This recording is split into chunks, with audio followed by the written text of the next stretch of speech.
성경 속 사물 인문학 제13탄 엘리야의 겉옷과 엘리사의 기적.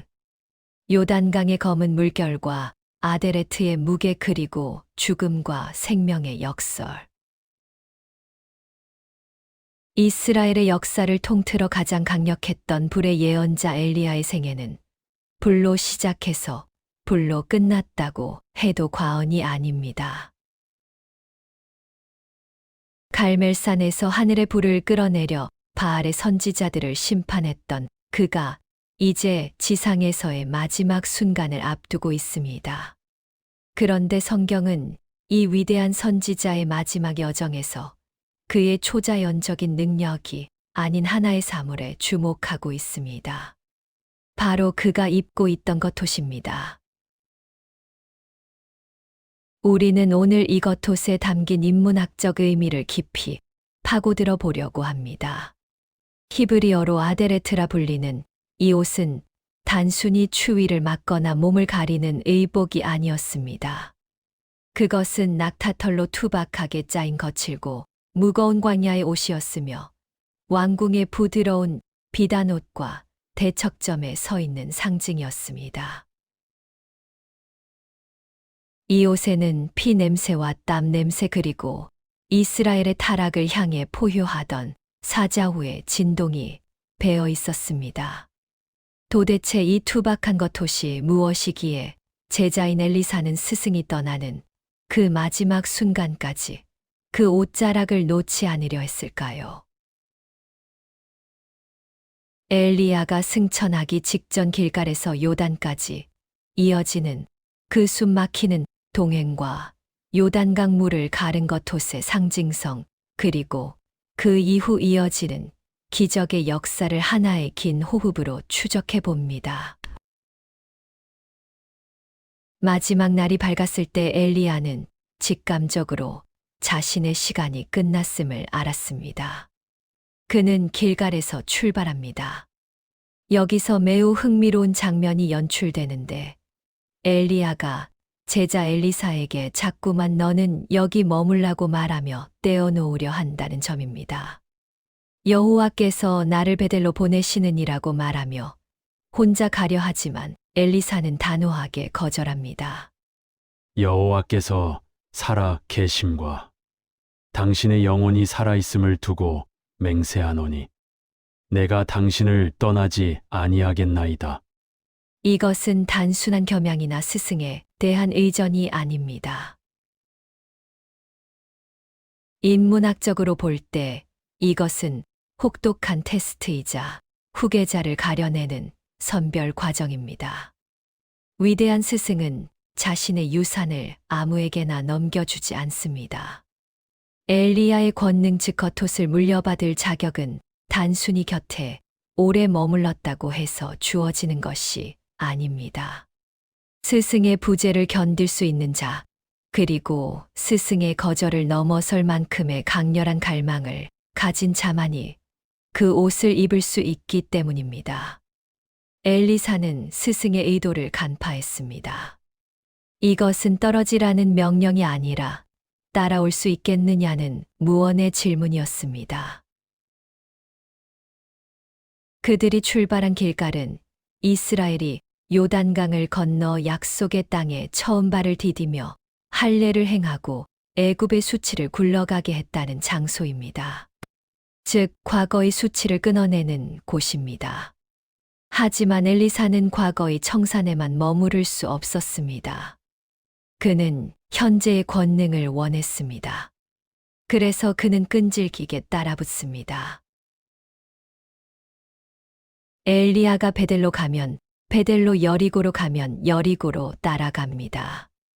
베델은 하나님의 집이라는 뜻이지만 당시에는 금송아지, 우상이 세워진 타락의 현장이었습니다. 여리고는 과거에 저주받은 성읍이었으나 다시 재건된 세속의 도시였습니다. 엘리야는 의도적으로 이스라엘의 영적 현주소를 순례하듯 밟아가며 자신의 후계자가 마주해야 할 참혹한 현실을 보여주고 있었던 것입니다. 엘리사야 보느냐? 이 타락한 베델을, 이 무너진 여리고를 네가 감당할 수 있겠느냐? 나도 지쳐서 로뎀나무 아래서 죽기를 구했던 이 무거운 짐을 네가 정말 지려느냐? 엘리야의 머물라는 말 속에는 이런 무서운 경고가 담겨 있었습니다. 그러나 엘리사는 물러서지 않았습니다. 그는 알고 있었습니다. 이 어두운 시대를 돌파하려면 스승의 겉옷, 그 영적인 권위 없이는 단 하루도 버틸 수 없음을 말입니다.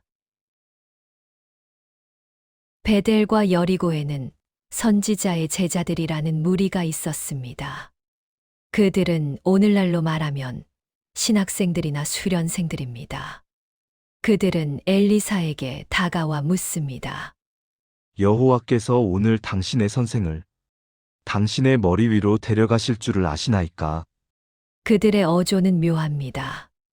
정보를 주는 것 같지만 실상은 엘리사를 흔드는 것입니다. 이제 내 스승은 떠난다. 너는 홀로 남을 것이다. 내가 무엇을 할 수 있겠느냐라는 냉소적인 뉘앙스가 깔려 있습니다. 그들은 철저한 구경꾼들입니다. 역사의 현장에 서 있지만 그 흐름에 뛰어들지 않고 관망하며 분석하기만 하는 지식인들입니다. 이에 대한 엘리사의 대답은 단호하다, 못해 서늘합니다. 나도 안 오니 너희는 잠잠하라. 이 짧은 일갈 속에 엘리사의 비장함이 드러납니다. 그는 지금 구경꾼들과 잡담을 나누거나 토론할 시간이 없습니다. 그의 모든 신경은 오직 앞서 걷고 있는 스승의 등, 그리고 그 어깨에 걸쳐진 낡은 겉옷에 집중되어 있습니다. 그는 고독합니다. 무리의 속에 섞여 평안을 누리는 것이 아니라 홀로 깨어 스승의 마지막 호흡까지 놓치지 않으려는 치열한 집중력을 보여줍니다. 위대한 계승은 시끄러운 토론장이 아니라 침묵과 집중 속에서 이루어집니다. 엘리사는 주변의 소음을 차단했습니다. 이것이 기적을 예비하는 자의 태도입니다. 드디어 두 사람은 요단강 앞에 섭니다. 요단강은 성경에서 항상 죽음과 새로운 시작의 경계를 상징합니다. 모세는 이 강을 건너지 못하고 죽었지만 여호수아는 이 강을 갈라 길을 냈습니다. 이제 엘리야는 이 강을 건너 하늘로 가려 합니다. 강물은 시커멓게 흐르고 길은 끊겼습니다. 인간의 힘으로 더 이상 나아갈 수 없는 한계 상황에 봉착한 것입니다. 이때 엘리야가 움직입니다. 성경은 아주 디테일한 동작을 묘사합니다. 엘리야가 겉옷을 가지고 말아 물을 치매 물이 이리저리 갈라지고 두 사람이 마른 땅 위로 건너더라. 여기서 우리는 겉옷의 본질적인 용도를 목격합니다. 엘리야는 겉옷을 벗어 둘둘 말았습니다. 그리고 물을 내리쳤습니다. 흡사 모세가 지팡이로 홍해를 가르듯 엘리야의 겉옷은 하나님의 권능이 임하는 도구였습니다. 왜 하필 겉옷을 말아서 쳤을까요? 펄럭이는 옷자락을 단단한 몽둥이처럼 혹은 채찍처럼 만든 것입니다. 이것은 영적인 전투 행위입니다. 가로막는 혼돈의 물결 죽음의 세력을 향해 하나님의 권위를 담아 타격하는 행위입니다. 이 장면은 엘리사에게 엄청난 시각적 충격을 주었을 것입니다. 아, 저 옷이구나. 저 낡은 가죽 털옷에 강물을 찢어밟기는 힘이 있구나. 엘리사의 뇌리에는 이 이미지가 깊이 박힙니다. 그리고 그는 깨닫습니다. 스승이 떠나면 이제 저 강 앞에서 옷을 말아 주어야 할 사람은 바로 나라는 사실을 말입니다. 강을 건넌 후 이별의 시간이 임박했습니다. 엘리야가 묻습니다. 나를 내게서 데려감을 당하기 전에 내가 내게 어떻게 할지를 구하라. 이것은 백지수표와 같습니다. 무엇이든 구하라는 스승의 마지막 제안입니다. 여기서 엘리사의 그 유명한 대답이 나옵니다. 당신의 성령이 하시는 역사가 갑절이나 내게 있게 하소서. 우리는 흔히 이것을 스승보다 2배 더 강력한 능력을 주십시오라는 야망으로 해석합니다. 하지만 인문학적이고 율법적인 배경에서 볼 때 갑절이라는 단어는 장자의 상속분을 의미합니다.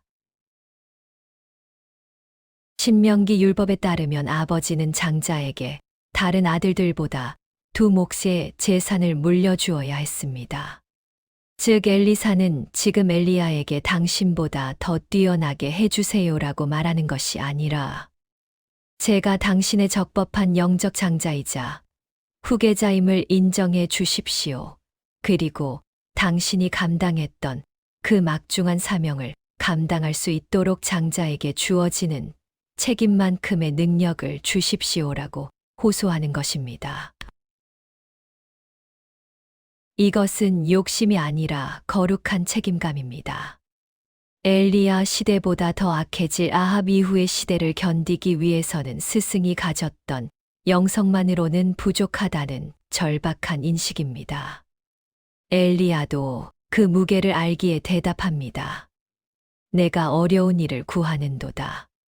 그것은 단순히 능력을 주는 문제가 아니라 그 능력을 감당하기 위해 겪어야 할 고난과 십자가의 무게까지 갑절이 된다는 뜻이기 때문입니다. 권능은 공짜가 아닙니다. 겉옷을 입는다는 것은 그 옷에 배인 피와 땀의 역사까지 껴안겠다는 결단입니다. 그들이 대화할 때 호련히 불수레와 불말들이 2사람을 갈라놓습니다. 엘리야가 회오리 바람을 타고 하늘로 올라갑니다. 이 찰나의 순간 엘리사는 소리칩니다. 내 아버지여, 내 아버지여, 이스라엘의 병거와 그 마병이여.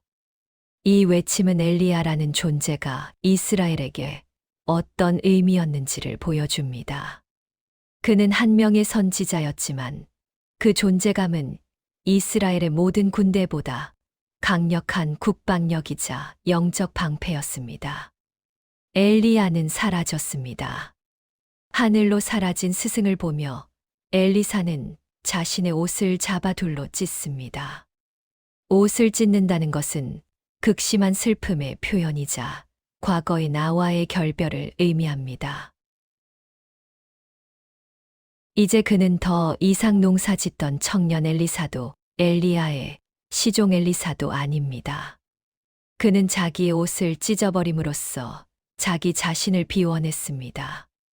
그리고 그의 눈앞에 떨어진 것이 있었습니다.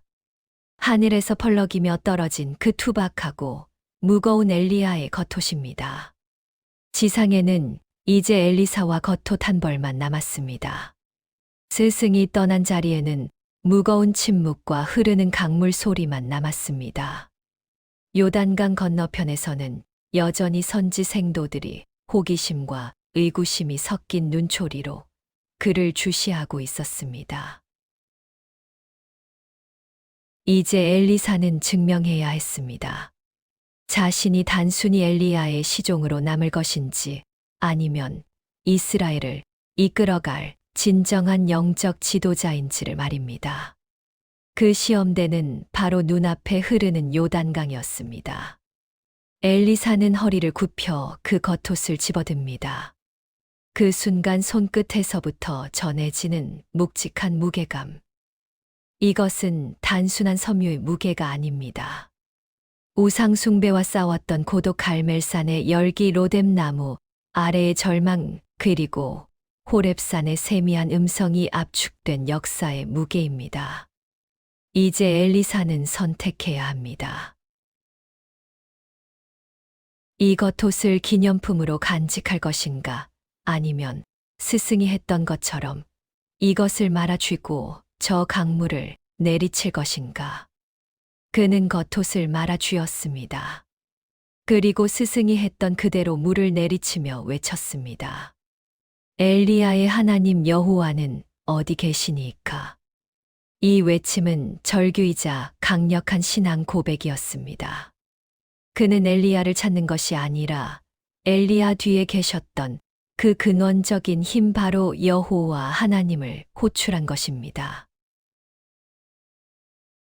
엘리야는 갔어도 하나님은 여기 계시지 않습니까? 라는 이 처절한 외침에 요단강은 다시 한번 반응했습니다. 물이 이리저리 갈라지고 엘리사는 마른 땅을 밟고 건너왔습니다. 이 순간 엘리야의 겉옷은 더 이상 떠난 자의 유품이 아니라 현재 역사하는 하나님의 권능의 도구임이 입증되었습니다. 강을 건너온 엘리사를 맞이한 것은 엎드려 절하는 선지, 생도들이었습니다. 그들은 엘리야의 성령이 하시는 역사가 엘리사 위에 머물렀음을 인정했습니다. 그러나 진정한 사역은 환대와 인정 속에서 그치는 것이 아닙니다. 엘리사의 첫 번째 공식 사역은 여리고라는 도시에서 시작됩니다. 여리고는 겉으로 보기에 완벽한 도시였습니다. 성읍 사람들은 엘리사에게 나와 이렇게 말합니다. 우리 주인께서 보시는 바와 같이 이 성읍의 위치는 좋으나 물이 나쁨으로 토산이 잊지 못하고 떨어지나이다. 이 짧은 문장 속에 타락한 시대의 모순이 적나라하게 담겨 있습니다. 여리고는 종려나무 성읍이라 불릴 만큼 아름답고 풍요로운 곳이었습니다.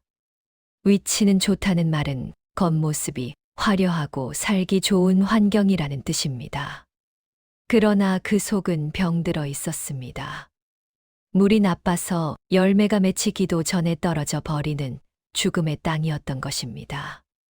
이것은 당시 이스라엘의 영적 상태를 보여주는 거대한 은유입니다.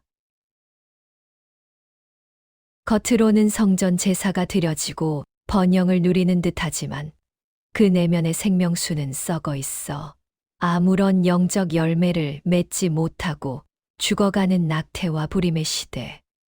그것이 바로 엘리사가 마주한 현실이었습니다. 여기서 엘리사는 매우 독특한 처방을 내립니다. 그는 두 가지 사물을 요구합니다. 바로 새 그릇과 소금입니다.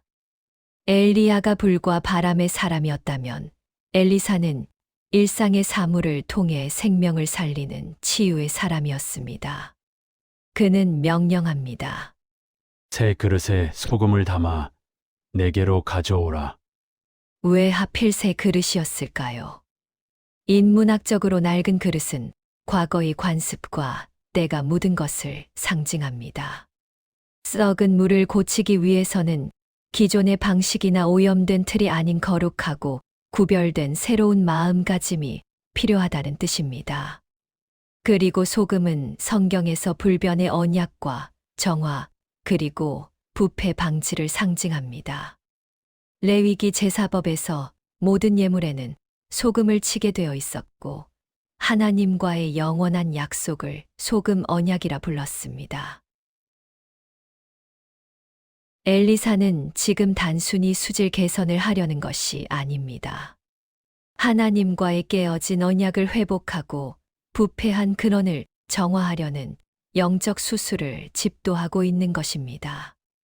엘리사의 행동은 더욱 인상적입니다.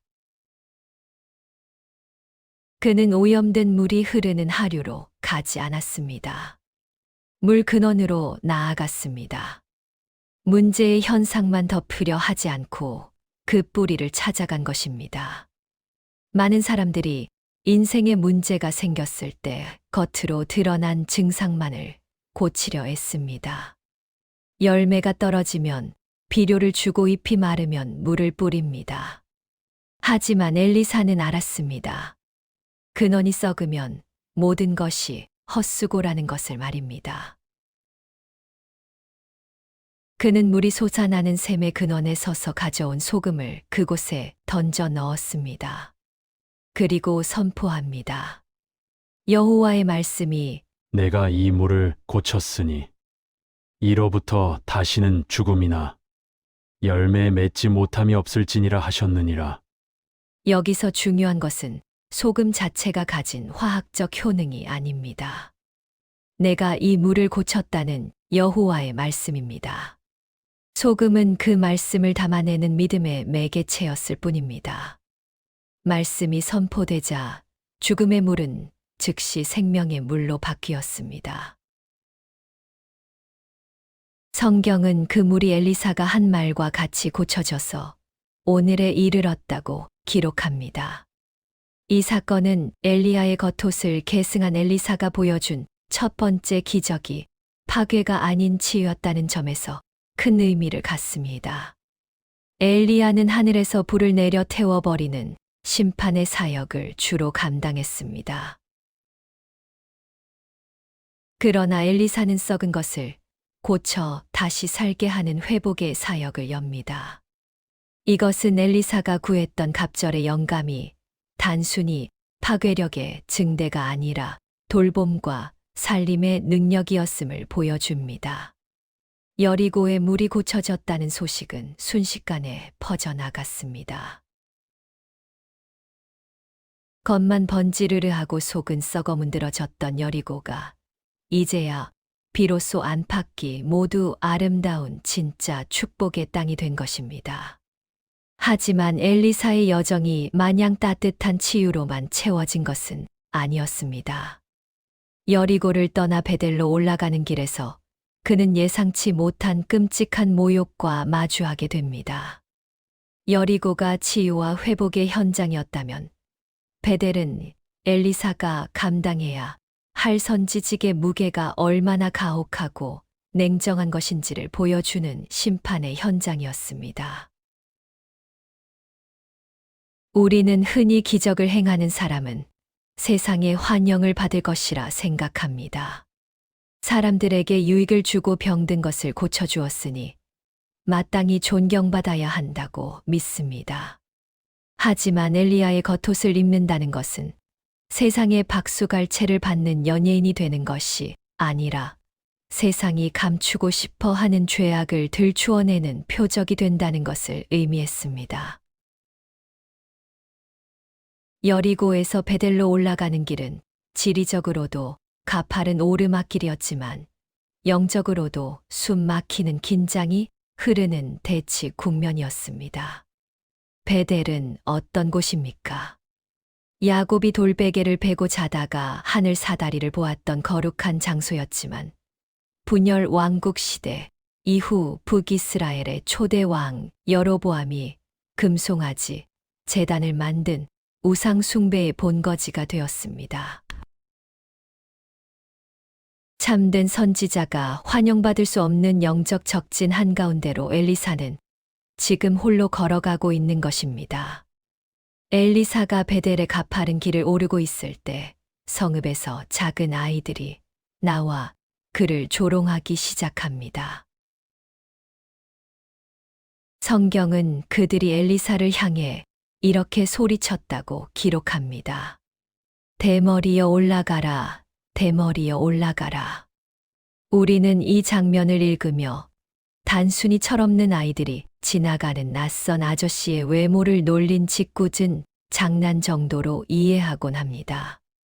그래서 이에 격분하여 저주를 내리고 곰을 불러내 아이들을 찢어 죽게 한 엘리사를 보며 지나치게 잔인하고 속 좁은 선지자가 아닌가 하는 윤리적 딜레마에 빠지기도 합니다. 하지만 이 사건을 당시의 언어와 문화 그리고 역사적 맥락이라는 인문학적 현미경으로 들여다보면 이것이 단순한 외모 비하가 아니라 하나님의 권위에 대한 조직적이고 신성모독적인 도전이었음을 알게 됩니다. 먼저 그들이 외친 대머리라는 단어에 주목해야 합니다. 당시 고대 근동사회에서 대머리는 단순한 탈모 현상을 넘어 심각한 사회적 결함이나 저주의 상징으로 여겨졌습니다. 문둥병과 같은 악성 피부병의 징후로 오해받기도 했고 힘과 생명력의 상실을 의미하기도 했습니다. 삼손의 머리카락이 힘의 근원이었던 것처럼 풍성한 머리털은 남성의 권위와 힘을 상징했습니다. 반면 엘리야는 털이 많은 사람으로 묘사되었습니다. 그런데 그의 후계자라는 엘리사는 대머리였습니다. 이것은 자연적인 대머리였을 수도 있고, 혹은 스승을 잃은 슬픔의 표시로 머리를 삭발했을 수도 있습니다. 어느 쪽이든 베델의 아이들은 엘리사의 이 신체적 특징을 잡아 넣는 엘리야와 다르다. 너에게는 스승과 같은 카리스마도 능력도 없다는 식의 조롱을 퍼부은 것입니다. 즉, 대머리라는 호칭은 선지자로서의 자격을 박탈하려는 언어적 공격이었습니다. 더욱 심각한 것은 올라가라는 말입니다. 그들은 왜 올라가라고 했을까요? 단순히 길을 따라 언덕 위로 올라가라는 뜻이 아닙니다. 이것은 며칠 전 엘리야가 회오리 바람을 타고 하늘로 올라간 승천 사건을 빗댄 말입니다. 즉, 너도 내 스승처럼 하늘로 올라가 버려라. 그래서 우리 눈앞에서 사라져 버려라는 뜻입니다. 이것은 엘리야의 승천이라는 초자연적인 하나님의 역사를 믿지 않고 조롱거리로 삼는 것이며, 더 나아가 하나님의 말씀을 대변하는 선지자가 이 땅에 존재하는 것 자체를 거부하는 배척의 외침이었습니다. 우리를 귀찮게 하지 말고 너도 내 스승 따라 꺼져버리라는 이 말 속에는 베델이라는 도시가 가진 하나님을 향한 적개심이 고스란히 담겨 있습니다. 그렇다면 이 말을 한 주체인 작은 아이들은 누구일까요? 히브리어 원어 나아르카타는 젖먹이, 아기나 유치원생 정도의 어린아이만을 지칭하는 단어가 아닙니다. 이 단어는 솔로몬이 자신을 지칭할 때나 다윗이 골리앗 앞에 나갈 때, 그리고 요셉이 17세 때 사용되기도 했습니다. 즉, 이들은 사리분별을 못하는 유아들이 아니라 충분히 자신의 의지로 행동할 수 있는 청소년이나 20대 초반의 청년들을 포함하는 개념입니다. 많은 구약학자들은 이들이 단순한 동네 불량배가 아니라 베델의 금송아지, 제단을 섬기던 거짓 제사장들의 하수인들이나 그들에게 훈련받던 젊은 생도들이었을 가능성이 높다고 봅니다. 그들은 42명 이상 떼를 지어 몰려나왔습니다.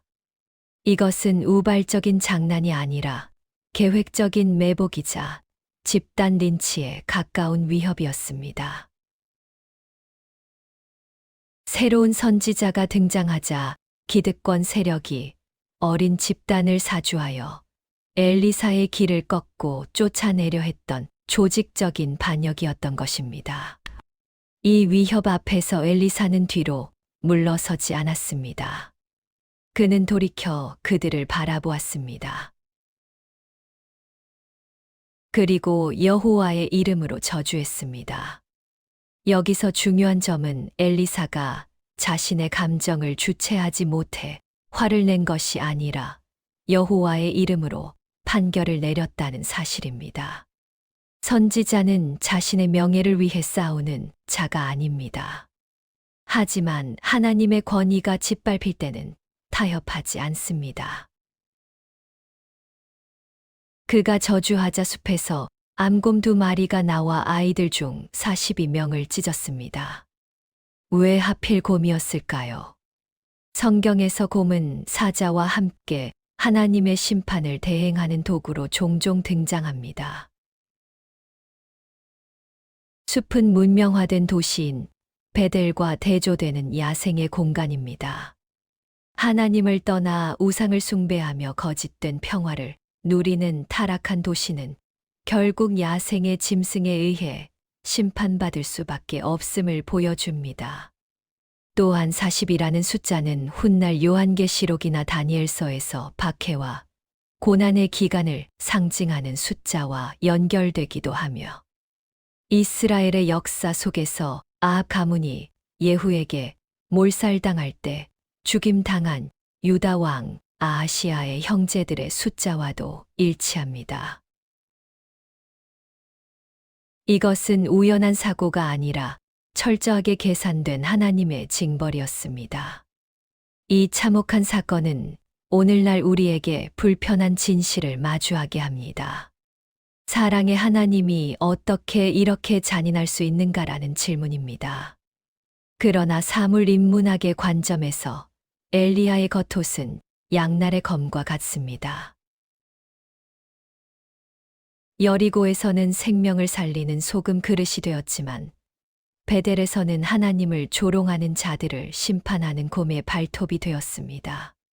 구원은 값없는 은혜이지만 그 은혜를 모독하고 거부하는 자에게 임하는 심판은 엄중하다는 것이 성경에 일관된 메시지입니다. 엘리사는 이 사건을 통해 자신이 엘리야의 겉옷을 입었다는 것이 얼마나 무서운 일인지를 뼈저리게 느꼈을 것입니다. 그 옷은 사람들의 비위를 맞추는 옷이 아니었습니다. 죽음과 생명 축복과 저주 사이에서 홀로 하나님 편에 서야 하는 고독한 옷이었습니다. 사건 직후 엘리사는 갈멜산으로 갑니다. 갈멜산은 스승 엘리야가 불의 대결을 펼쳤던 승리의 장소이자 그가 고뇌하며 기도했던 영적 고향과도 같은 곳입니다. 42명의 젊은이들이 찢겨 죽은 참혹한 현장을 뒤로하고 엘리사는 침묵 속에 갈멜산으로 향합니다. 아마도 그는 그곳에서 스승을 추억하며 앞으로 자신이 걸어가야 할 긴 선지자의 길을 재정비했을 것입니다. 사람들의 환호도 사람들의 비난도 이제 그에게는 중요하지 않습니다. 오직 그를 부르신 이의 음성만이 중요할 뿐입니다. 그리고 그는 다시 사마리아로 돌아옵니다. 사마리아는 북이스라엘의 수도이자 왕이 사는 정치적 중심지입니다. 이제 엘리사는 숲이나 산에 머물지 않고 죄악이 관영한 도시 한복판으로 들어갑니다. 이것이 진정한 영성입니다. 산 속에서의 기도는 도시에서의 삶으로 이어져야 합니다. 이제 엘리야의 겉옷과 엘리사의 기적 이야기를 마무리하려 합니다. 엘리야의 겉옷 아데레트는 요단강가에 떨어졌습니다. 엘리사는 그 옷을 집어들었고 자신의 옷을 찢으며 과거와 결별했습니다. 그는 요단강을 갈라 권능을 입증했고 여리고의 물을 고쳐 생명을 살렸으며 베델의 조롱을 심판하여 하나님의 거룩하심을 수호했습니다. 이 세 가지 사건은 선지자직의 3대 요소를 완벽하게 보여줍니다. 첫째는 불가능을 가능케 하는 능력, 둘째는 고통받는 세상을 치유하는 긍휼, 셋째는 죄악과 타협하지 않는 공의입니다. 이 세 가지가 균형을 이룰 때 비로소 엘리야의 겉옷은 완성됩니다. 오늘 우리 시대에도 수많은 사람들이 저마다의 겉옷을 입고 살아갑니다. 어떤 이는 직분의 옷을, 어떤 이는 부모의 옷을, 어떤 이는 리더의 옷을 입습니다. 그 옷의 무게가 때로는 버거워 벗어버리고 싶을 때도 있을 것입니다. 하지만 기억하십시오. 그 옷은 당신 혼자 입는 것이 아닙니다. 엘리사가 엘리야의 하나님 여호와는 어디 계시니까라고 외쳤을 때 강물이 갈라졌던 것처럼 우리가 우리의 옷을 붙들고 그분의 이름을 부를 때 지금도 기적은 일어납니다. 엘리사의 이야기는 먼 옛날의 전설이 아닙니다. 썩은 물이 흐르는 여리고 같은 내 마음을 고치고 조롱과 멸시가 가득한 베델 같은 세상 속에서 당당하게 믿음을 지키며 살아가야 할 우리들의 이야기입니다. 엘리야가 남긴 투박한 털옷 한 벌. 그것은 화려하지 않았지만 세상을 압도하는 힘이 있었습니다. 이제 그 옷은 엘리사의 손을 떠나 이 글을 읽는 당신의 앞에 놓여 있습니다. 당신은 이 거룩한 부담감을 짊어질 준비가 되었습니까? 요단강은 여전히 흐르고 있고 세상은 여전히 당신의 대답을 기다리고 있습니다. 엘리야의 하나님 엘리사의 하나님은 이제 당신의 하나님이 되어 새로운 역사를 써 내려가기를 원하십니다. 그 겉옷을 집어 드십시오. 그리고 믿음으로 강물을 내리치십시오. 당신의 길이 열릴 것입니다.